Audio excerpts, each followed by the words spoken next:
જ્યારે જેવો સમય ઈ પ્રમાણેનું વર્તન થવું જોઈએ।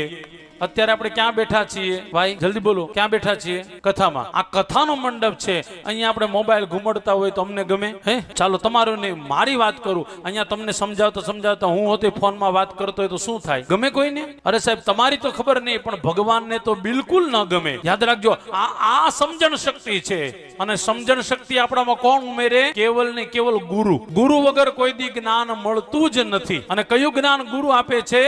તો કે સમાજમાં કેવી રીતના રહેવું, સમાજમાં કેવી રીતના વર્તન કરવું, આ આપણને ગુરુ શીખવાડે છે। એટલા માટે પહેલાના જમાનામાં લોકો ગુરુ પાસે ભણવા જતા, એને શું કહેવાતું? ગુરુકુલ। હવે તો ધીરે ધીરે સ્કૂલ થઈ ગઈ, નિશાળ થઈ ગઈ, અને પછી સ્કૂલમાં નિશાળમાં કોણ હોય? શિક્ષક। એને પૂછો તમે શું કરો છો? તો કે હું તો નોકરી કરું છું। હવે નોકરી શબ્દ આવે એટલે નોકરી એટલે નોકર કહેવાય। યાદ રાખજો, આપણા દેશની અંદર નોકર હતા જ નહીં, શિક્ષકને ગુરુ કહેવાતા। પોતે નોકરી કરે એમ કહે ને એટલે સમજી લેવાની પોતાની કેટેગરીને ઘટાડી દીધી। શિક્ષકે ક્યારે પણ એમ નહીં બોલવાનું હું નોકરી કરું છું, હું ગુરુ છું, મને જે મળે છે એ મારા કાર્યનું મળે છે અને એનાથી મારું જીવન ચાલે છે। પણ એનો અર્થ એવો ક્યારેય નથી કે આ ન મળે તો પણ હું કોઈને ન ભણાવું।